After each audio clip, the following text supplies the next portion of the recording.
Meet the editors. Prime മിനിസ്റ്ററിൻ്റെ നേരിട്ടുള്ള നിയന്ത്രണത്തിൽ സ്കൂളുകൾ വരുന്നുവെന്നും ആ സ്കൂളുകളിൽ മെച്ചപ്പെട്ട വികസന പദ്ധതികൾ കൊണ്ടുവരുന്നുവെന്നുള്ള ഒരാശയം കൂടി ഈ PM ശ്രീ പദ്ധതിയുടെ ഭാഗമായിട്ടുണ്ട്. PM ശ്രീ പദ്ധതിയുടെ ഭാഗമായി രാജ്യത്ത് ഒട്ടാകെ 14,500 സ്കൂളുകളിലാണ് മെച്ചപ്പെട്ട പരിഷ്കാരം കൊണ്ടുവരാൻ പോകുന്നത്. അതിൽ ഏകദേശം 27,360 കോടി രൂപ അനുവദിക്കുകയും ചെയ്തിട്ടുണ്ട്. പക്ഷേ കേരളം ഈ NEP എന്ന് പറയുന്ന ദേശീയ വിദ്യാഭ്യാസ നയവുമായി ബന്ധപ്പെട്ട അതിൻ്റെ വിയോജിപ്പിൻ്റെ പേരിൽ PM ശ്രീ പദ്ധതിയിൽ നിന്ന് വിട്ടുനിൽക്കുകയായിരുന്നു. കേരളം മാത്രമല്ല, കേരളവും തമിഴ്നാടും പശ്ചിമ ബംഗാളും. ഇപ്പോൾ ഇതാ 4 വർഷം കഴിഞ്ഞ് ഏറ്റവും ഒടുവിൽ കേരളവും PM ശ്രീ പദ്ധതിയിലേക്ക് പോകുന്നു. CPയുടെ എതിർപ്പ് മറികടന്നുകൊണ്ട്. PM ശ്രീ പദ്ധതി ശ്രീ കെടുമോ? ഈ ശ്രീ കെടും എന്ന് മാത്രമല്ല, ഇത് വളരെ അപകടകരമായ ഒരു പോക്കിലേക്കാണ് പൊയ്ക്കൊണ്ടിരിക്കുന്നുള്ളതാണ് എൻ്റെ അഭിപ്രായം.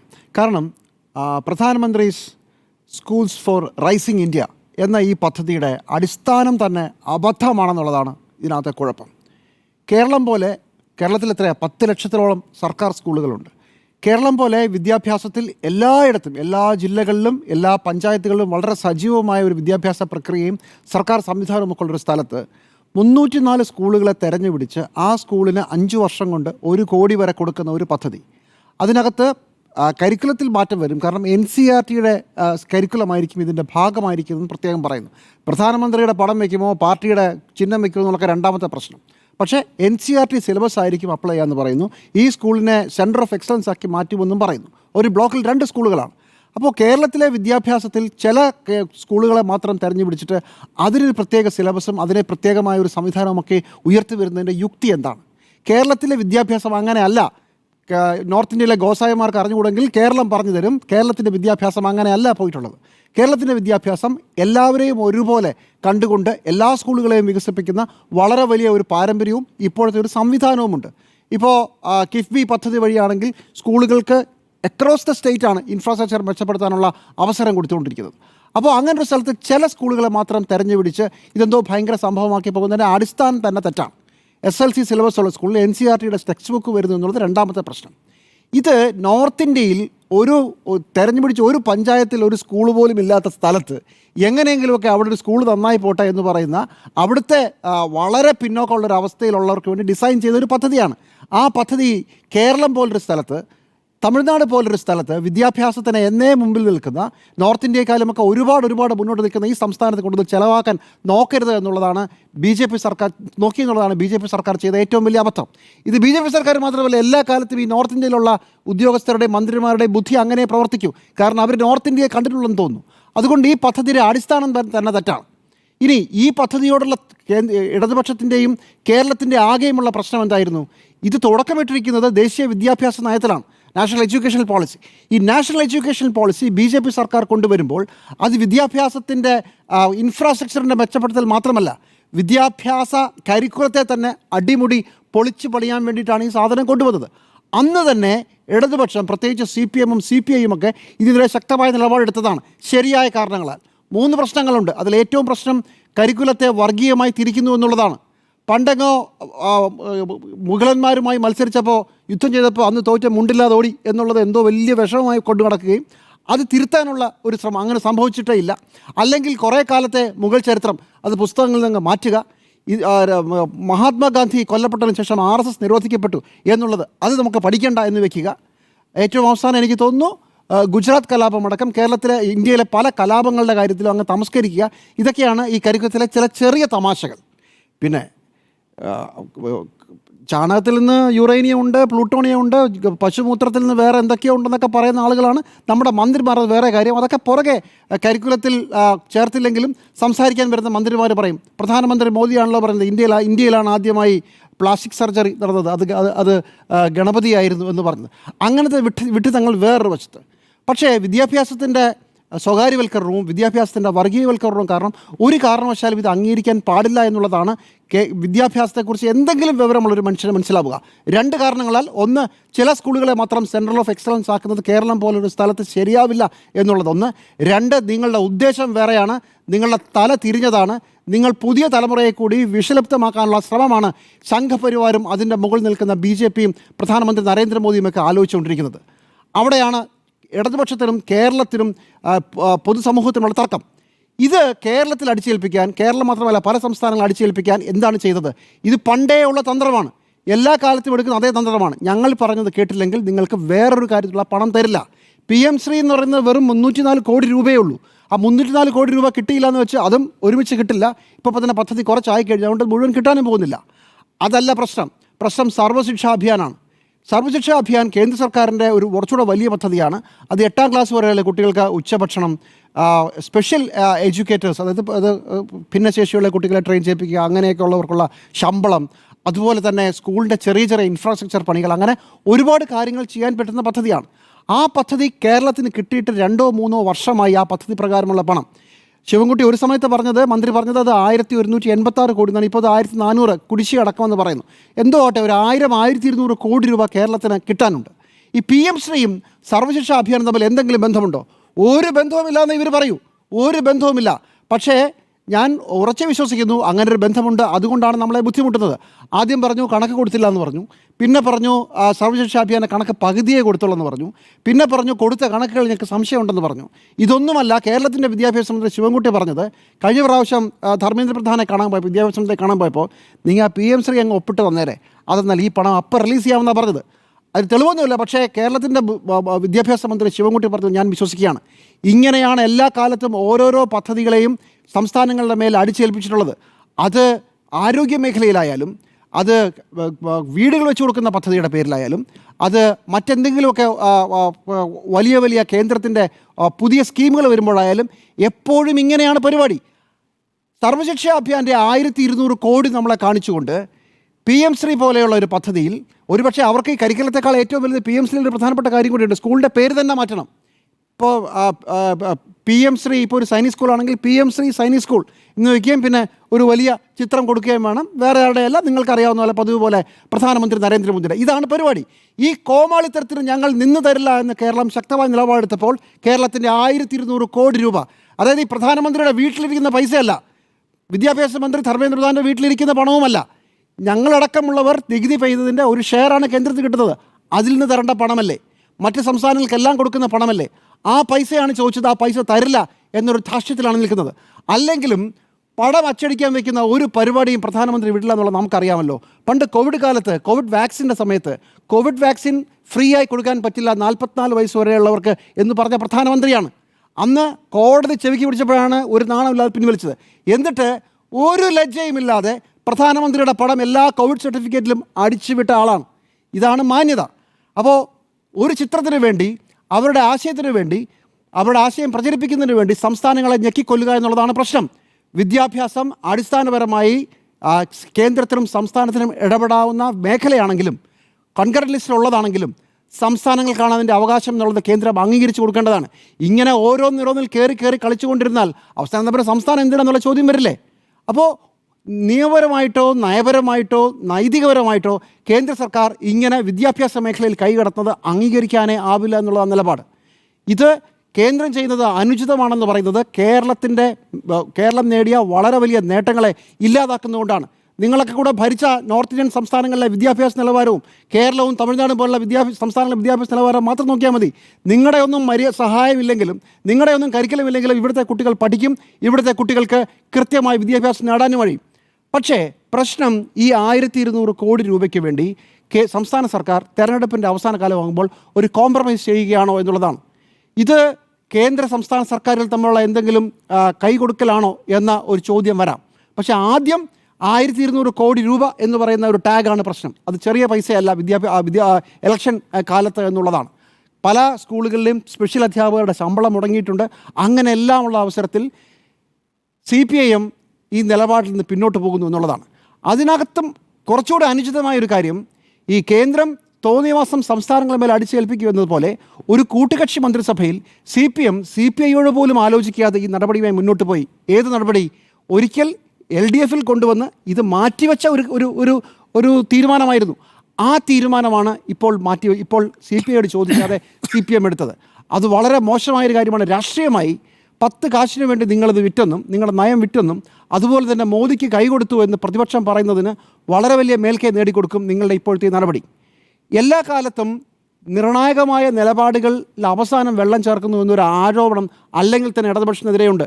പണ്ട് എനിക്ക് ഓർമ്മയുണ്ട്, ADB ലോൺ പ്രശ്നം വന്നപ്പോൾ കോഴിക്കോട് നഗരസഭയ്ക്ക് മുമ്പിൽ ADB സാഹിബന്മാരെ പൊരി വെയിലത്ത് AC ഇല്ലാത്ത കാറിൽ തടഞ്ഞ് 2-3 മണിക്കൂർ ഇരുത്തിയ ഒരു ചരിത്രമുണ്ട്. പിന്നെ ആ ADB ലോൺ ആര് വാങ്ങിച്ചു, ആരൊക്കെ ഉപയോഗിച്ചു എന്നുള്ളതും ചരിത്രം. അതുപോലെ തന്നെയാണ് സ്വകാര്യ സർവകലാശാല കൊണ്ടുവരുമ്പോൾ ആ സർവകലാശാല കൊണ്ടുവരാൻ വേണ്ടി സർക്കാരിൻ്റെ കൂടെ നിന്ന TP ശ്രീനിവാസൻ അടി വാങ്ങിച്ച് നിലത്ത് വീണത്. ഈ കാര്യത്തിൽ ഇടതുപക്ഷം വിദ്യാഭ്യാസ വകുപ്പ് ഒരു വിട്ടുവീഴ്ച ചെയ്താൽ നിങ്ങൾ പറയുന്ന എല്ലാ നിലപാടുകളും കാലാകാലങ്ങളിൽ തിരുത്തുന്നവരാകും എന്ന ഒരു ചീത്തപ്പേരോട് നിങ്ങൾ കേൾക്കും. ഞാൻ കരുതുന്നില്ല സംസ്ഥാന സർക്കാർ വിദ്യാഭ്യാസ വകുപ്പ് അത് ചെയ്യുമെന്ന്. അതിൽ നിന്ന് പിന്മാറും എന്നാണ് ഞാൻ ഇപ്പോഴും പ്രതീക്ഷിക്കുന്നത്. റൈറ്റ്. ആൻഡ്രോ അഗസ്റ്റിൻ, CPയുടെ വലിയ എതിർപ്പുണ്ട്. ഇന്നിപ്പോൾ ജനയുഗത്തിൽ വന്ന ലേഖനവും അത് തന്നെ വ്യക്തമാക്കുന്നു. ബിനോയ് വിശ്വം വളരെ വ്യക്തമായ ഭാഷയിൽ തന്നെ അത് പറയുകയും ചെയ്തു. പക്ഷേ CPMൻ്റെ ഭാഗത്ത് നിന്ന് MA ബേബി പറഞ്ഞൊരൊറ്റ വാചകം മാത്രമാണ്, ദേശീയ വിദ്യാഭ്യാസ നയം ഞങ്ങൾ നടപ്പാക്കില്ല.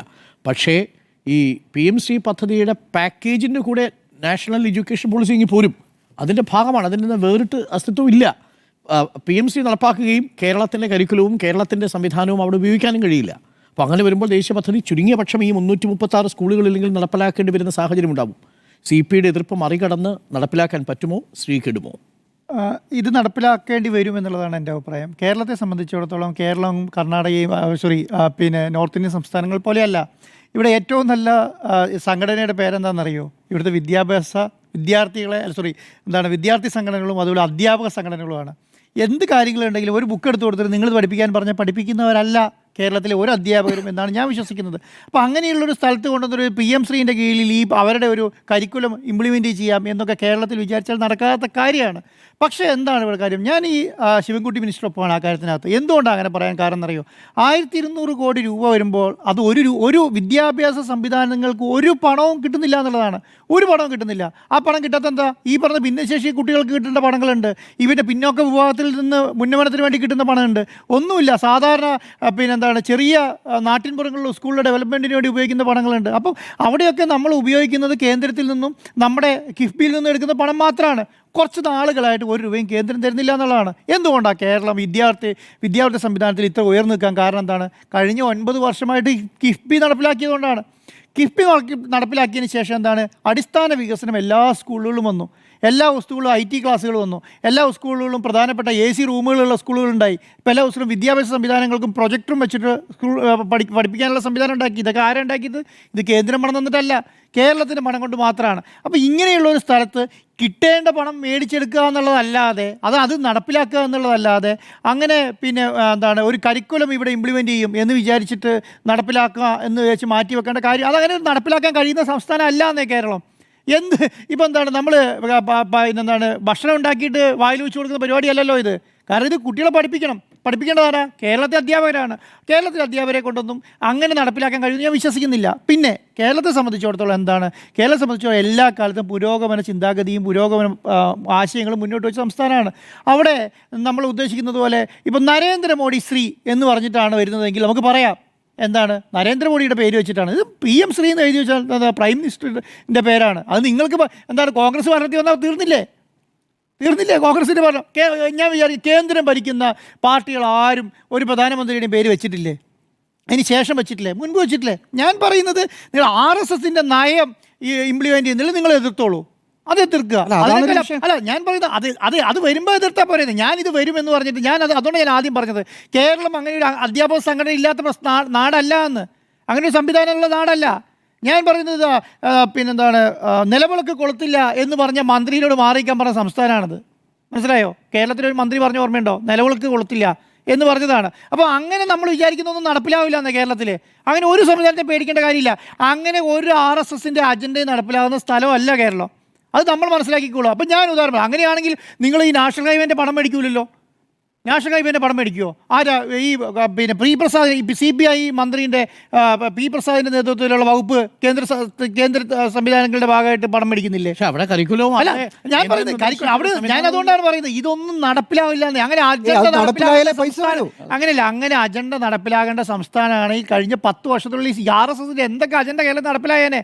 എന്താ അജണ്ട നടപ്പിലാക്കിയത്? ഇത് നടപ്പിലായാലേ പണം തരൂ. അതായത് PM ശ്രീ സൈൻ ചെയ്തതോടുകൂടി അതോടുകൂടി curriculum മാറും. കരിക്കുലം മാറും. അല്ല Curriculum ഞാൻ മാറി പറയുന്നത് അത് നടപ്പിലാകണ്ടേ ഇവിടെ നടപ്പിലാകാതെ പൈസ കിട്ടില്ല. ഞാൻ പറയുന്നത് നടപ്പിലാകുന്നത് ആ പണം മാത്രമാണ്. ഇത് അതല്ല പ്രശ്നം. 1449 കോടി രൂപ കിട്ടേണ്ടത് ഈ PM ശ്രീന്റെ പണം അല്ല, മറ്റുള്ള വിദ്യാഭ്യാസ വകുപ്പുകൾ കൊടുക്കേണ്ട പണമാണ്. അതാണ് തളച്ചു വെച്ചിരിക്കുന്നത്. ഇത് സൈൻ ചെയ്യുന്നില്ല എന്ന് പറഞ്ഞാൽ അത് തരുന്നില്ല. അത് കിട്ടാൻ വേണ്ടിയിട്ടാണ് സൈൻ ചെയ്യുന്നത്. ഞാൻ വിചാരിക്കുന്നില്ല ഇപ്പൊ എന്താണ് കേരളത്തിലെ CPM-ന്റെ ഏറ്റവും മുതിർന്ന നേതാവാണ് ആര്? ശിവൻകുട്ടി അല്ലേ? ശിവൻകുട്ടി നിങ്ങൾ വിചാരിക്കുന്ന പോലെ RSSന് വേണ്ടി വിടുപടിയൊന്നും ഞാൻ വിചാരിക്കുന്നില്ല. അല്ലാതെ പുള്ളി പോയി പുള്ളിക്ക് ഇപ്പം എന്താ കാര്യം? പുള്ളിക്ക് ഈ അവസാന കാലത്ത് അദ്ദേഹത്തിൻ്റെ മന്ത്രിസഭ അവസാനത്തെ കാലത്ത് കേരളത്തിൽ കിട്ടാവുന്ന പണം എത്ര എടുത്ത് അത് വികസിപ്പിക്കുക, കേരളത്തെ വിദ്യാഭ്യാസ സാധനങ്ങൾ വികസിപ്പിക്കുക എന്നുള്ളത് അല്ല ഞാൻ ചോദിക്കുന്നത്. ഇപ്പം എന്താണ് പല സംസ്ഥാനങ്ങളും അരുൺ സാർ നിങ്ങൾ നേരത്തെ പറഞ്ഞല്ലോ, നമ്മുടെ ഈ വയനാട് ദുരന്തത്തിൻ്റെ സമയത്ത് കേരളത്തിലെ ഓരോ വീടുകൾക്കും ദുരന്ത പണമായിട്ട് കൊടുത്ത് ഒരു വീടിന് കാൽക്കുലേറ്റ് 1,25,000 രൂപയാണ് അല്ലേ? അതല്ലേ തന്നുള്ളൂ. കേരളത്തിൽ അങ്ങനെ 1,25,000 രൂപയ്ക്ക് ഒരു വീട് പണിയാൻ പറ്റുമോ? ഇവിടെ 25 ലക്ഷം 50 ലക്ഷം 1 കോടി കൊടുത്തിട്ട് വീട് പണിത് 2 നില വീട്ടിൽ കിടക്കുന്ന ആൾക്കാർ അതെങ്ങനെയാ കാൽക്കുലേറ്റ് ചെയ്തത്? ആന്ധ്രയിലും തെലങ്കാനയിലും മഹാരാഷ്ട്രയിലുള്ള പാവപ്പെട്ട കുടിലുകൾ നോക്കിയിട്ട് ഒരു വീട് പണിയാൻ വേണ്ടിയിട്ട് 1.5 ലക്ഷം രൂപ മതി എന്ന് വിചാരിച്ച സ്ഥലമാണ്. അതൊന്നും അങ്ങനെയുള്ള ഒരു കാര്യം കേരളത്തിൽ നടപ്പിലാവില്ല എന്നേ. കേരളത്തിൽ എന്താണ് കേരളത്തിലെ വിദ്യാഭ്യാസ പ്രസ്ഥാനങ്ങൾക്കും വിദ്യാർത്ഥി പ്രസ്ഥാനങ്ങൾക്കും അധ്യാപക പ്രസ്ഥാനങ്ങൾക്കും എല്ലാം നല്ല ബോധ്യവും എങ്ങനെയത് കൈകാര്യം ചെയ്യേണ്ടതെന്ന് അറിയാം. അത് വെച്ച് മുന്നോട്ട് മാത്രമേ പോവുള്ളൂ. അതുകൊണ്ട് അവർ RSS നിലപാട് നടപ്പിലാക്കും എന്ന് നമ്മളിങ്ങനെ പറഞ്ഞുകൊണ്ടിരുന്നിട്ട് ഒന്നും നടപ്പാനേ പോകുന്നില്ല എന്നുള്ളതാണ്. ഇനി എന്താണ് പിന്നെ നമ്മളെ സംബന്ധിച്ചിടത്തോളം കേന്ദ്രത്തിൽ നിന്ന് കിട്ടേണ്ട പണം എല്ലാം മേടിച്ചെടുക്കണം, അത് കേരളത്തിൻ്റെ ഉന്നമനത്തിൽ ഉപയോഗിക്കണം എന്ന് പറഞ്ഞതാണ്. നമുക്ക് എന്ത് വരുമാനമുള്ളത്? നമ്മൾ ലോട്ടറി കച്ചവടം നടത്തിയ വരുമാനവും മറ്റേ കള്ള് കച്ചവടം നടത്തിയ വരുമാനം മാത്രമേ ഉള്ളൂ. അത് പിന്നെ ടാക്സ് അടയ്ക്കുന്ന പൈസയും ബാക്കി മുഴുവൻ ഇപ്പോൾ GST കിട്ടുന്നുണ്ട്. GST കിട്ടുന്ന മുഴുവൻ പൈസയും കേന്ദ്രം കൊണ്ടുപോവാണ്. അത് തിരിച്ച് കിട്ടുന്നതാ അത് തോന്നുമ്പോൾ തരും എന്നുള്ളതിനേക്കാൾ അപ്പുറമാണ്. 50,000 കോടി എങ്ങാണ്ട് കിട്ടാനുണ്ടെന്നാണ് പറയുന്നത് കേന്ദ്രത്തിൽ നിന്ന്. 50,000 കോടി 50,000 കോടി എവിടെ ഉപയോഗിക്കേണ്ടത്? കേരളത്തിൽ അടിസ്ഥാന വികസനം ഉണ്ടാകും. ഞാൻ ഈ കിഫ്ബി എന്ന് പറയുന്ന സംവിധാനം ഇല്ലെങ്കിൽ കേരളത്തിലെ അവസ്ഥയോ നിങ്ങളൊന്ന് ആലോചിച്ച് നോക്കിക്കേ. കേരളത്തിൽ എന്ത് വികസനമാണ് കേരളത്തിൽ നടത്താൻ പറ്റുക? എവിടുന്നാണ് നമുക്ക് പണം ഉണ്ടാവുക? അന്ന് കിഫ്ബിൻ്റെ സാധനം തോമസ് ഐസക്ക് മുന്നോട്ട് വെച്ച സ്ഥലത്ത് ഏറ്റവും കൂടുതൽ വിമർശനം നടത്തിയാണ്. അതാ മസാല ബോണ്ട് ഇംഗ്ലണ്ടിൽ കൊണ്ട് വിറ്റ് പണം ഉണ്ടാക്കി എന്നൊക്കെ പറഞ്ഞുകൊണ്ടതാണ്. കാരണം ഇന്ന് കേരളത്തെ നിലനിർത്തുന്ന ആരാ? കിഫ്ബിയാണ്. കിഫ്ബി പ്രസ്ഥാനങ്ങളാണ്. കിഫ്ബി കൊടുക്കുന്ന പണമാണ് അടിസ്ഥാന റോഡുകൾ, പിന്നെന്താണ് മലയോര മേഖലയുടെ വികസനം, സ്കൂളുകളുടെ വികസനം, സാധാരണ പഞ്ചായത്തുകളിൽ നിന്ന് അടിസ്ഥാന വികസനം, ഇതൊക്കെ നടക്കുന്ന കിഫ്ബി പ്രസ്ഥാനത്തോട് കൂടിയിട്ടാണ്. റോഡുകൾ, പാലങ്ങൾ ഒക്കെ. അപ്പം ഇങ്ങനെയുള്ള വികസനങ്ങൾ നമുക്ക് ഇപ്പം ഞാൻ പറഞ്ഞു ഇപ്പോൾ 1400 കോടി നിങ്ങൾക്ക് വിലയില്ലാതാവുന്നതുകൊണ്ടെന്ന് പറയും. 1200 കോടി കിഫ്ബി ഇവിടുന്ന് പണം കൊടുത്തുകൊണ്ടാണ്. അല്ലെങ്കിൽ കേന്ദ്രം ഒരു വർഷമായിട്ട് പണം കൊടുത്തിട്ടില്ല എന്ന്. 1466 കോടി രൂപ കേന്ദ്രം കൊടുത്തില്ല എന്നാണ്. ഒരു വിദ്യാർത്ഥി സംവിധാനങ്ങൾക്കാന്ന് ഓർത്തണം. 14,460 സ്കൂളുകൾ ഇൻ്റർനാഷണൽ ലെവലിലേക്ക് ഉയർത്തുന്ന പറഞ്ഞു ഇന്ത്യയിൽ മൊത്തം. അതിനകത്ത് എത്ര എണ്ണം കേരളത്തിലുണ്ടാവും? അങ്ങനെ ഇന്ത്യയിലേക്ക് പിന്നോക്കം കടന്ന ഏത് സ്കൂളാണ് കേരളത്തിലുള്ളത്? അങ്ങനെയുള്ള സ്കൂളുകളൊന്നുമില്ല. അതൊക്കെ തുച്ഛമായ പൈസയാണ്. ആകെ ഈ 14,227 സ്കൂളിന് മൊത്തം കൊടുക്കുന്ന എത്രയാണെന്നറിയോ? 27,600 കോടിയുള്ളൂ മൊത്തം അതിൻ്റെ ബഡ്ജറ്റ് തുക. അപ്പോൾ ഒരു സ്കൂളിന് എത്ര കിട്ടും? അതിനകത്ത് കേരളത്തിലേക്ക് എത്ര കിട്ടും? അതൊന്നല്ലല്ലോ. ആ ഒരു പദ്ധതി അവിടെ ബ്ലോക്ക് ചെയ്യുന്നതോടുകൂടി നമ്മൾക്ക് എന്താണ് ആ പദ്ധതി സൈൻ ചെയ്യുന്നില്ല എന്ന് പറഞ്ഞ് കേരളത്തിലേക്ക് വിദ്യാഭ്യാസ സംവിധാനത്തിൽ കിട്ടുന്ന പണം മുഴുവൻ ബ്ലോക്ക് ചെയ്തിരിക്കുകയാണ്. അത് തിരിച്ചെടുക്കാനുള്ള എന്ത് മാർഗം എന്ന് നോക്കിയില്ല. എന്താ തെറ്റുള്ളത്?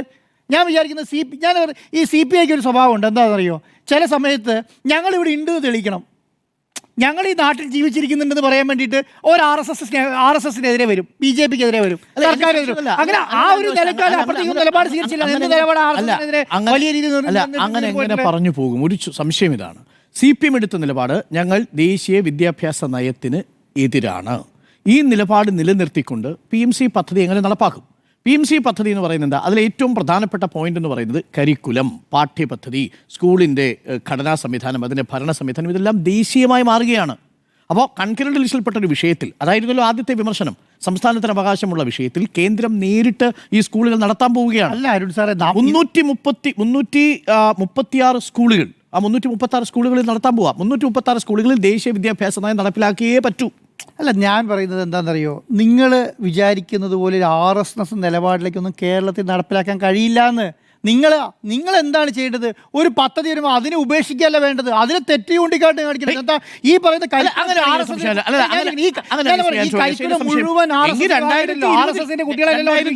ഈ സർക്കാർ വരുമ്പോൾ ഇതേ PMC പദ്ധതി അന്നങ്ങ് നടപ്പിലാക്കി കൂടായിരുന്നു? എന്തിനാ ഇത്രയും വർഷം താമസിച്ചത്? അന്ന് പണം പിടിച്ചു വെച്ചിട്ടില്ലല്ലോ. ആ, അപ്പൊ പ്രശ്നം പണമാണ്.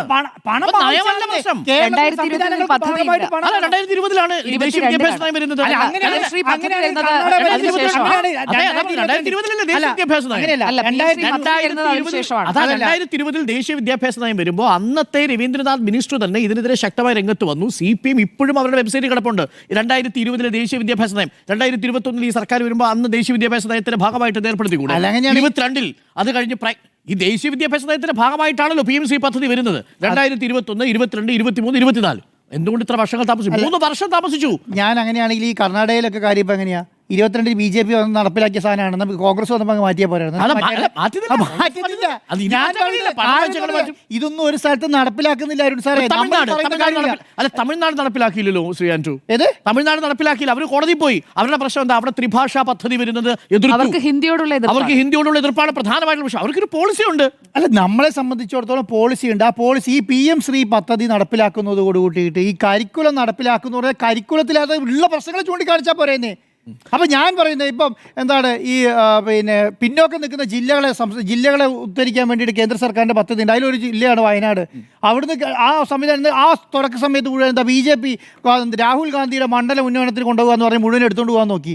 അതെന്താ ഉപേക്ഷിച്ചിട്ടില്ലല്ലോ. അപ്പം ഒരു കാര്യം നമ്മൾ മനസ്സിലാക്കേണ്ടത് എന്താ, ഇതുപോലെയുള്ള പദ്ധതികൾ നടപ്പിലാക്കുന്നതിനകത്ത് തെറ്റി കൊണ്ടിക്കാട്ടിക്കുക, അല്ലാതെ അതിന് ടോട്ടലായി എതിർത്തിട്ട് പണം വേണ്ടെന്ന് പറയുന്നതാണോ ശരി? അപ്പോൾ ശ്രീകടില്ല എന്നാണ്. അല്ല, നടപ്പിലാവും എന്നുള്ളതാണ് എൻ്റെ നടപ്പിലാവും എന്നുള്ളതാണ്. നടപ്പിലാകണം.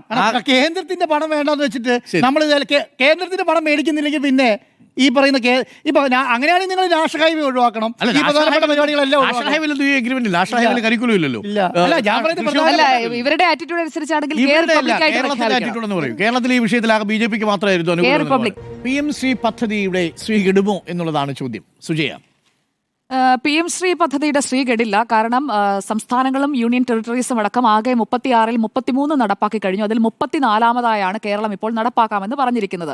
തമിഴ്നാടും പശ്ചിമ ബംഗാളും അത് രാഷ്ട്രീയ കാരണങ്ങളാലാണ്, അത് വ്യക്തിപരമായ അല്ലെങ്കിൽ അവരുടെ താല്പര്യങ്ങളുടെ പുറത്താണ് വെസ്റ്റ് ബംഗാളും അതുപോലെ തന്നെ തമിഴ്നാടും മാറി നിൽക്കുന്നത് എന്നുള്ളതും ഇതിനകം തന്നെ സൂചിപ്പിച്ചു കഴിഞ്ഞല്ലോ. അപ്പോൾ കേരളം കൂടി വരുമ്പോൾ 34-മത്തെ സംസ്ഥാനം യൂണിയൻ ടെറിട്ടറി ലിസ്റ്റിലേക്കാണ് കേരളം വന്നു ചേരുന്നത്. അല്ലാതെ കേരളം ആദ്യമായി പോയി വി ശിവൻകുട്ടി എന്തോ കൊടുംപാതകം ചെയ്തു എന്നൊന്നും ഞാൻ കരുതുന്നില്ല. കാരണം മറ്റ് സംസ്ഥാനങ്ങളിലൊക്കെ ഇംപ്ലിമെന്റ് ചെയ്ത് 2 വർഷം പിന്നിട്ട് 3-ാം വർഷത്തിലേക്ക് എത്തുമ്പോഴാണ് കേരളം ഇതിൽ സൈൻ ചെയ്യാനായിട്ട് തയ്യാറായിരിക്കുന്നത്. അതെന്തുകൊണ്ടാണ് എന്നുള്ളത് വിദ്യാഭ്യാസ മന്ത്രി തന്നെ വിശദീകരിക്കുകയും ഇവിടെ ചെയ്തു കഴിഞ്ഞതാണ്. ഇവിടെ ഇപ്പോൾ LDF കൺവീനർ TP രാമകൃഷ്ണനാണ് ഈ സമവായത്തിനായി CPIയെ അനുനയിപ്പിക്കുന്നതിനായി ഇപ്പോൾ ചുമതല കിട്ടിയിരിക്കുന്ന ആളെന്നാണ് ഈ പ്രതികരണങ്ങളിൽ നിന്ന് ഞാൻ മനസ്സിലാക്കുന്നത്. കാരണം LDF കൺവീനർ TP രാമകൃഷ്ണൻ പറഞ്ഞത് CPIയുമായി ഇക്കാര്യത്തിൽ ചർച്ച ചെയ്യും, LDFൽ ചർച്ച ചെയ്യുമെന്നാണ്. ഈ ചർച്ച നടക്കുന്നത് എപ്പോഴാണ്? വിദ്യാഭ്യാസ മന്ത്രി പ്രഖ്യാപനം നടത്തിയതിനു ശേഷമാണ്. അതായത് തീരുമാനം എടുക്കുന്നത് മുഖ്യമന്ത്രിയും വിദ്യാഭ്യാസ മന്ത്രിയും ഒക്കെ ചേർന്ന് ആ തീരുമാനത്തിലേക്ക് എത്തി അത് പബ്ലിക് സ്റ്റേറ്റ്മെന്റായി വന്നതിന് ശേഷമാണ് LDFൽ ചർച്ച ചെയ്യാൻ പോകുന്നത്. ഇത് റിവേഴ്സ് മെക്കാനിസം ഇപ്പോൾ തുടർഭരണം കിട്ടിയ LDF സർക്കാർ കൊണ്ടുവരികയാണോ എന്ന് ന്യായമായും സംശയം ഉണ്ടാകുന്ന തരത്തിലാണ് കാര്യങ്ങളുടെ പോക്ക്. അതായത് ആദ്യം ഞങ്ങൾ പ്രഖ്യാപിക്കും, പിന്നീട് ഞങ്ങൾ ചർച്ച ചെയ്യും എന്ന രീതിയിലാണ് LDFൽ എന്തായാലും ഇപ്പോൾ ഈ വിഷയത്തിൽ കാര്യങ്ങൾ നിൽക്കുന്നത്. ഇവിടെ വിദ്യാഭ്യാസ വകുപ്പ് കൃത്യമായി തന്നെ പറഞ്ഞു കഴിഞ്ഞു, കേന്ദ്രവിഹിതം ലഭിക്കുന്നതിന് ആവശ്യമായിട്ടുള്ള നടപടിയാണ് ഞങ്ങൾ സ്വീകരിച്ചത് എന്നത്. ഇതിൽ തന്നെ NEP 2020 ദേശീയ വിദ്യാഭ്യാസ നയത്തോടുള്ള എതിർപ്പ് 2020 മുതൽ തന്നെ പല ഫോറങ്ങളിൽ ഇടതുപക്ഷം വ്യക്തമാക്കി കഴിഞ്ഞതാണ്. അതിൽ CPIM തന്നെയാണ് CPIയേക്കാൾ വ്യക്തമായി ആ കാര്യങ്ങൾ പറഞ്ഞിരുന്നത് എന്നതാണ് 2020 തൊട്ടുള്ള ഡൊമൈൻ നമ്മൾ എടുത്തു നോക്കിക്കഴിഞ്ഞാൽ നമുക്ക് മനസ്സിലാക്കാൻ സാധിക്കുക. അല്ലാതെ CPIM വി ശിവൻകുട്ടിയും ദേശീയ വിദ്യാഭ്യാസ നയത്തെയും RSSനെയും BJPയെയും കേന്ദ്ര സർക്കാരിനെയും എല്ലാം പിന്തുണച്ച് വന്നിരുന്ന ആളുകളാണ്. ഞങ്ങൾ മാത്രമാണ് ഇതിനെല്ലാം എതിർത്തുകൊണ്ടിരുന്നത്, ഞങ്ങളാണ് മിടുക്കന്മാർ എന്ന് കാണിക്കാനായിട്ടുള്ള CPIയുടെ ഒരു പൊറാട്ട് നാടകമായിട്ടാണ് ഇപ്പോഴുള്ള എതിർപ്പിനെ എന്തായാലും ഞാൻ കാണുന്നത്. കാരണം ഈ സ്റ്റേറ്റ്മെന്റ് നടത്തുന്നതിന് മുൻപ് ഈ കാര്യങ്ങളൊന്നും CPI അറിഞ്ഞില്ല എന്ന് പറഞ്ഞാൽ ഈ മന്ത്രിസഭയിൽ ഇരിക്കുന്ന 4 പേർ എന്ത് ചെയ്യുകയായിരുന്നു എന്നൊരു ചോദ്യം അവിടെ ന്യായമായും വരും.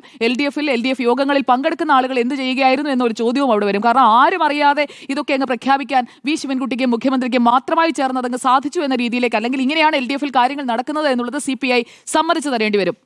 ഇവിടെ PM ശ്രീ നടപ്പാക്കുന്നതിനോട് പൂർണ്ണ പിന്തുണ എന്നതാണ് DYFIയുടെ പ്രതികരണവുമായും ഞാൻ ഇന്ന് കണ്ടത്. ഇടത് അധ്യാപക സംഘടനകൾ അതേസമയം തന്നെ തങ്ങളുടെ ആശങ്കകൾ പങ്കുവയ്ക്കുന്നത് നമ്മളിവിടെ കാണുകയാണ്. ഇവിടെ പ്രധാനമന്ത്രി സ്കൂൾസ് ഫോർ റൈസിംഗ് ഇന്ത്യ, ഇത് SSIക്ക് ലഭിക്കാനായിട്ടുള്ള കേന്ദ്ര കുടിശ്ശിക, അതായത് നേരത്തെ ജിമ്മി ജെയിംസ് സൂചിപ്പിച്ചതുപോലെ നേരത്തെ ഉണ്ടായിരുന്ന കുടിശ്ശിക 1148 കോടിയാണ്. അതോടൊപ്പം നടപ്പ് വർഷത്തിലെ തുക കൂടി ചേരുമ്പോഴാണ് അത് 1466 കോടിയായിട്ട് മാറുക. അപ്പോൾ അതിനാണ് വിദ്യാഭ്യാസ വകുപ്പിന് അനുമതി നൽകിയിരിക്കുന്നത് എന്നുള്ളത് മുഖ്യമന്ത്രിയുമായി ബന്ധപ്പെട്ട വൃത്തങ്ങൾ തന്നെ ഇപ്പോൾ വ്യക്തമാക്കി നടപ്പാക്കി കഴിഞ്ഞിട്ടുമുണ്ട്.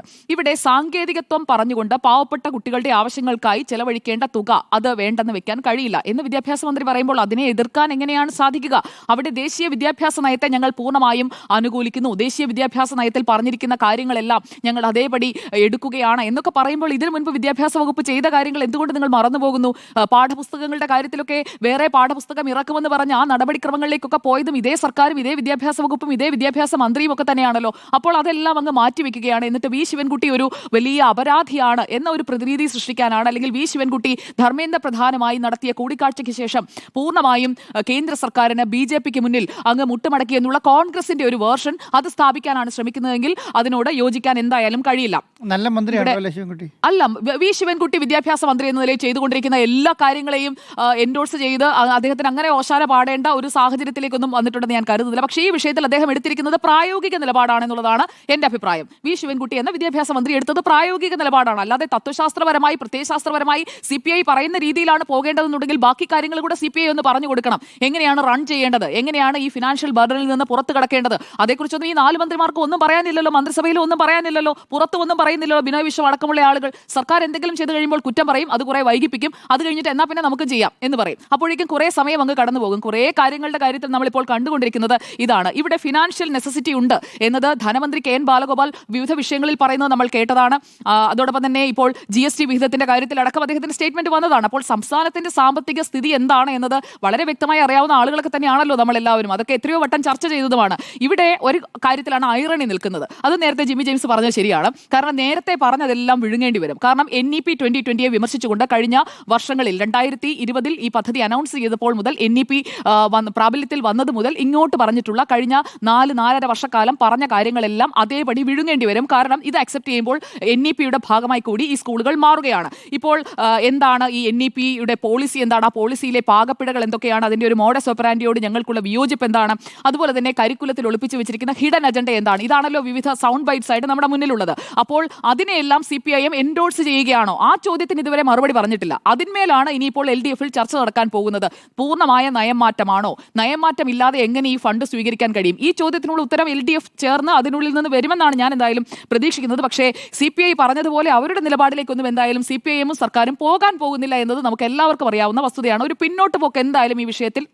സംസ്ഥാന സർക്കാർ എടുക്കില്ല എന്നത് വ്യക്തമാണ്. കാരണം രാജ്യത്തെ 14,500 സ്കൂളുകളെ അന്താരാഷ്ട്ര നിലവാരത്തിലേക്ക് ഉയർത്തുമ്പോൾ കേരളത്തിൽ 336 വിദ്യാലയങ്ങൾക്ക് അതിന്റെ പ്രയോജനം കിട്ടുക എന്ന് പറഞ്ഞു കഴിഞ്ഞാൽ അത് ഒരു എക്സംപ്ലാർ സ്റ്റേറ്റസിലേക്ക് എത്തുന്ന ഒരു സാഹചര്യം ഉണ്ടാകുമ്പോൾ ആ സാഹചര്യത്തെ എന്തിനു വേണ്ടെന്ന് വെക്കണം. നേരത്തെ ജിമ്മി ജെയിംസ് പറഞ്ഞതുപോലെ ഉത്തരേന്ത്യയിൽ അതീവ ദരിദ്രമായ സാഹചര്യങ്ങളിൽ വിദ്യാഭ്യാസം നടന്നുകൊണ്ടിരുന്ന ഇടങ്ങളുണ്ട്. അവിടെ നിന്ന് അവർ കയറി വരുന്നു. കേരളത്തിന്റെ വിദ്യാഭ്യാസ മേഖല എന്ന് പറയുന്നത് മികച്ചു തന്നെയാണ് നിൽക്കുന്നത്. പക്ഷേ അവിടെയും ആലപ്പുഴയിൽ സ്കൂളിന്റെ മേൽക്കൂര ഇടിഞ്ഞു വീണതും കൊല്ലത്ത് കുട്ടി ഷോക്കേറ്റ് മരിച്ചതും സുൽത്താൻ ബത്തേരിയിൽ പാമ്പ് കടിയേറ്റ് വിദ്യാർത്ഥിനി മരിച്ചതും ഒക്കെ സർക്കാർ വിദ്യാലയങ്ങളിൽ തന്നെ നമ്മുടെ ശോഭ കെടുത്തുന്ന സംഭവങ്ങളായി സമീപകാല ഉദാഹരണങ്ങളായി നമ്മുടെ മുന്നിലുണ്ട് എന്ന വസ്തുത കൂടി കാണേണ്ടതുണ്ട്. അപ്പോൾ SSA ഫണ്ട് മുടങ്ങിക്കിടക്കുന്നത് അത് കിട്ടട്ടെ എന്നുള്ള ഒരു നല്ല ഉദ്ദേശത്തോടു കൂടിയാണ് വിദ്യാഭ്യാസ മന്ത്രി ഇക്കാര്യം പറഞ്ഞത് എന്നതാണ് ഞാൻ കരുതുന്നത്. നല്ല കാര്യങ്ങളെ എതിർക്കുകയും പിന്നീട് അതിന്റെ വക്താക്കളായി മാറുകയും ചെയ്യുന്ന ഒരു ചരിത്രവും എന്തായാലും ഇടതുപക്ഷത്തിന്റെ സമീപകാലത്ത് നമ്മൾ പല വിഷയങ്ങളിലായി കണ്ടുകൊണ്ടിരിക്കുന്നുണ്ട്. അപ്പോൾ ഇവിടെ CPI ജനയുഗത്തിൽ കൂടി വ്യക്തമാക്കിയതുപോലെ നയവ്യതിയാനം ആത്മഹത്യാപരമാണോ, അങ്ങനെ ഒരു ആത്മഹത്യ ചെയ്യുകയാണോ?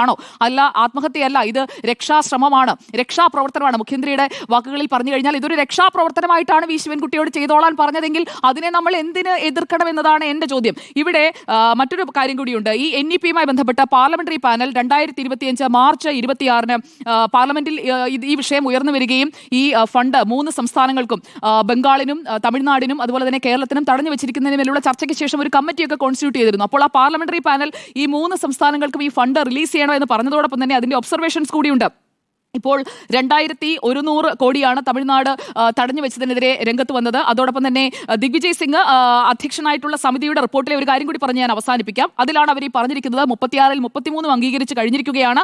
അതിന്റെ കീഴിൽ എന്താണ് നടന്നുകൊണ്ടിരിക്കുന്നത്? Implementing the scheme and developing NEP exemplar schools so as to create an equivalence in assessment and curriculum at the national level എന്ന് പറഞ്ഞുകൊണ്ടാണ് രാജ്യസഭയിൽ ഈ റിപ്പോർട്ട് ടേബിൾ ചെയ്തിരിക്കുന്നത്. അതുപോലെ തന്നെ കമ്മിറ്റിയുടെ റെക്കമെൻഡേഷനിൽ പറയുന്നുണ്ട് സംസ്ഥാന സർക്കാരുകളുമായി അമിക്കബിളി ഈ വിഷയം റിസോൾവ് ചെയ്യണമെന്നാണ് എന്നാണ് ആവശ്യപ്പെട്ടിരിക്കുന്നത്. അപ്പോൾ ആ അമിക്കബിൾ സെറ്റിൽമെന്റ് ആണ് ഇവിടെ ഉണ്ടായിരിക്കുന്നത്. പാർലമെന്ററി പാനൽ ദിഗ്വിജയ് സിംഗ്, കോൺഗ്രസിന്റെ ദിഗ്വിജയ് സിംഗ് ഹെഡ് ചെയ്യുന്ന പാനൽ കൊടുത്ത റെക്കമെൻഡേഷൻ അനുസരിച്ചാണ് വിദ്യാഭ്യാസ മന്ത്രി വി ശിവൻകുട്ടി ആക്ട് ചെയ്തിരിക്കുന്നത്. അപ്പോൾ കോൺഗ്രസ് ഇതിനെ വിമർശിക്കുന്നത് വെറും വിമർശനമാണ്. അത് ചെയ്തിരിക്കുന്ന കാര്യങ്ങളെ വെറുതെ രാഷ്ട്രീയമായി കൂട്ടിക്കെട്ടി RSS BJP എന്നൊക്കെ പറഞ്ഞുകൊണ്ടുള്ള അവരുടെ സ്ഥിരം ഫോർമുലയാണ്. അതുകൊണ്ട് PM ശ്രീയുടെ ശ്രീയൊന്നും എന്തായാലും കെടാൻ പോകുന്നില്ല. വി ശിവൻകുട്ടി ശരിയായ പാതയിലാണ് എന്നതാണ് എന്റെ അഭിപ്രായം. ഓക്കെ, ഈ വിഷയത്തിൽ CPM ചില കാര്യങ്ങൾ വിശദീകരിക്കേണ്ടി വരും എന്നുള്ളതാണ് ഞാൻ മനസ്സിലാക്കുന്നത്. അതിന് എങ്ങനെയാണ് വിശദീകരിക്കാൻ പോകുന്നത് എന്നുള്ളതിനാണ് കൗതുകപൂർവ്വം നമ്മൾ കാത്തിരിക്കുന്നത്. ഒന്ന്, PM ശ്രീ എന്ന് പറയുന്ന പദ്ധതി സർക്കാർ 2021 അധികാരത്തിൽ വന്ന് 2022 PM ശ്രീ പദ്ധതി NEP-യുടെ ഭാഗമായിട്ട് അവതരിപ്പിക്കപ്പെടുമ്പോൾ സംസ്ഥാന സർക്കാർ എടുത്ത നിലപാടുണ്ട്.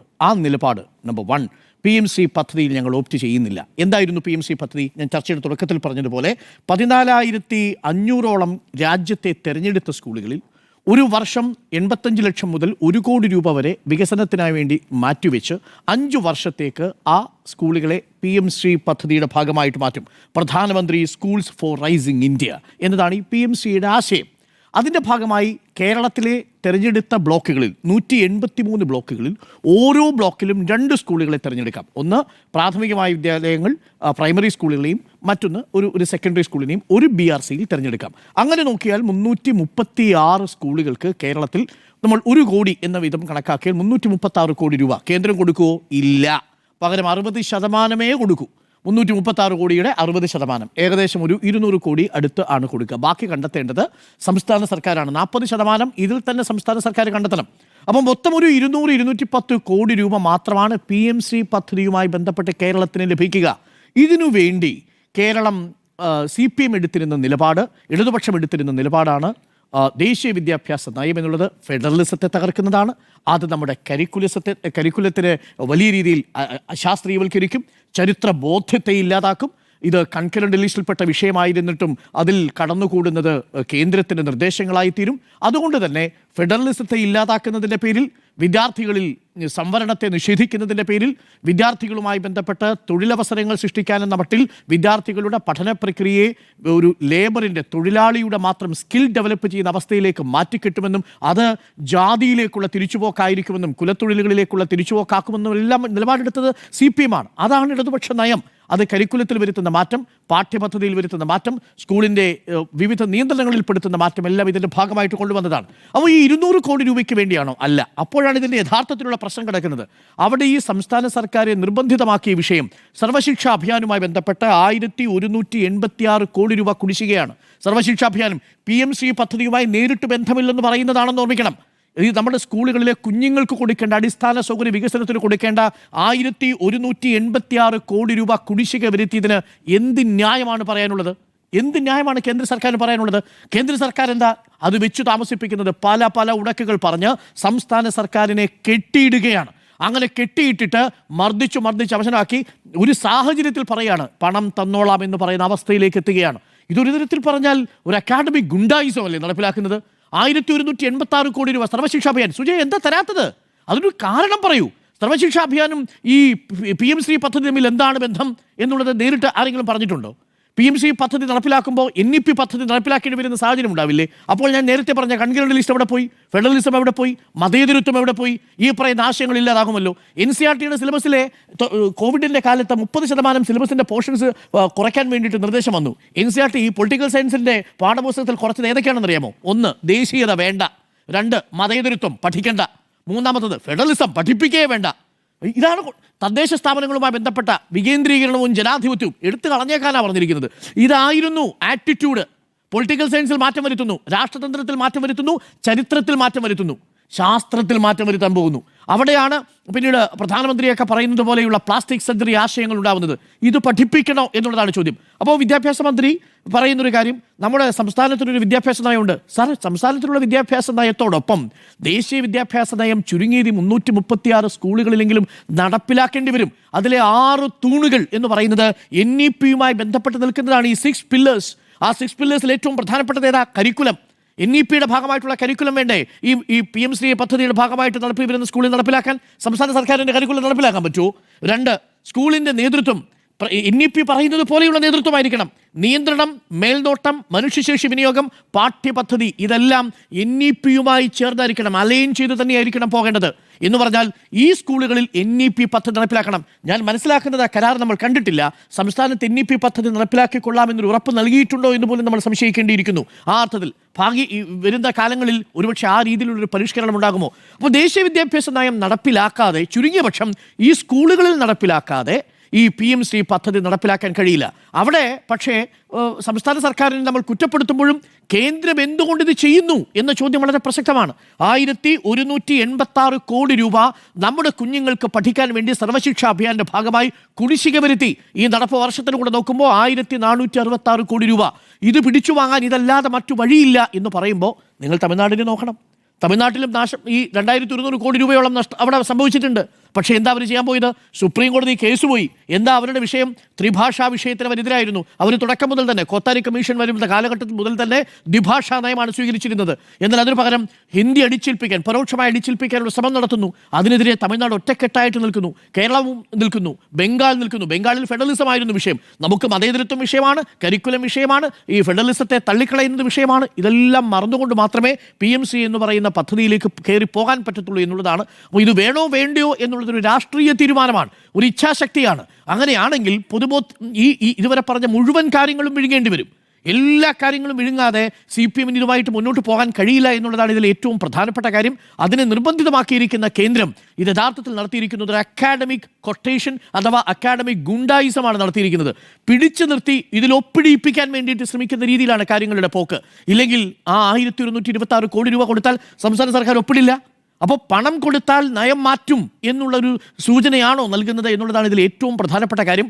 പണം വേണോ നയം വേണോ എന്നുള്ളതാണ്. പണം ഏതെങ്കിലും തരത്തിൽ മന്ത്രിമാർക്ക് വീട്ടിൽ കൊണ്ടുപോകാനല്ല, ഇത് സംസ്ഥാനത്തിൻ്റെ വിദ്യാഭ്യാസ നയത്തിൻ്റെ വികസനവുമായി ബന്ധപ്പെട്ടാണ് ഉപയോഗിക്കാൻ പോകുന്നത്. പക്ഷേ നമ്മൾ ഇത്രയൊക്കെ പോരാടിയില്ലേ? നമ്മൾ നെൽകർഷകരുടെ കുടിശ്ശിക വരുന്ന സമയത്ത് പോരാടിയില്ലേ? അവിടെ പാഡി റെസിപ്റ്റ് നമ്മൾ കൊടുത്തില്ലേ? പാഡി റെസിപ്റ്റ് ഷീറ്റ് കൊടുത്തല്ലേ നമ്മൾ അന്ന് കർഷകരെ സംരക്ഷിച്ച് പിടിച്ചു നിർത്താൻ നോക്കിയത്? ലൈഫ് മിഷനിൽ എന്താ പറഞ്ഞത്? പ്രധാനമന്ത്രിയുടെ ഇമേജ് വയ്ക്കണം, പ്രധാനമന്ത്രിയുടെ പേര് പ്രധാനമന്ത്രി ലൈഫ് മിഷൻ എന്ന് പേരെഴുതണം എന്ന് പറഞ്ഞു. ബ്രാൻഡിങ് ചെയ്യണമെന്ന് പറഞ്ഞു. ലൈഫ് മിഷനിൽ പാവപ്പെട്ട 4 ലക്ഷം രൂപ കൊടുത്ത് വീട് വയ്ക്കുമ്പോൾ അതിന് 80,000 രൂപ മാത്രം കൊടുക്കുന്ന കേന്ദ്ര സർക്കാരിൻ്റെ പ്രധാനമന്ത്രിയുടെ പേര് വയ്ക്കണം, പ്രധാനമന്ത്രി ലൈഫ് മിഷൻ എന്ന് എഴുതി വെക്കണമെന്ന് പറഞ്ഞു. ആ കോ ബ്രാൻഡിങ് ചെയ്യാത്തതിൻ്റെ പേരിലാണ് പണം കൊടുക്കാതെ തടഞ്ഞു വെച്ചിരിക്കുന്നത്. മൊത്തം കൂടി നോക്കിയാൽ 1,00,000 കോടിയിലധികം രൂപ കേന്ദ്ര സർക്കാർ വിവിധ പദ്ധതികളിലായിട്ട് നമുക്ക് കുടിശ്ശിക വരുത്തിയിരിക്കെ 1466 കോടി രൂപയുടെ കുടിശ്ശികയ്ക്ക് വേണ്ടി 200 കോടി രൂപ മാത്രം നമുക്ക് കേന്ദ്രം ഈ PMC പദ്ധതിയുടെ ഭാഗമായി നൽകുന്നതിൻ്റെ പേരിൽ ഒരു നയം മാറ്റണമോ എന്നുള്ള കാര്യം CPM ആണ് ചിന്തിക്കേണ്ടത്. അങ്ങനെ നയം മാറ്റി ഒരു തീരുമാനമെടുക്കുകയാണെങ്കിൽ അത് വലിയ തരത്തിലുള്ള രാഷ്ട്രീയ വിവാദങ്ങളിലേക്ക് പോകും. ഞാൻ മനസ്സിലാക്കുന്നത് LDF ഈ വിഷയം ചർച്ച ചെയ്യുമെന്നുള്ളതാണ്. വളരെ പെട്ടെന്ന് എടുത്ത തീരുമാനം പിൻവലിക്കുമോ ഇല്ലയോ എന്നൊക്കെ വരും ദിവസങ്ങളിൽ കാണും നമ്മൾ.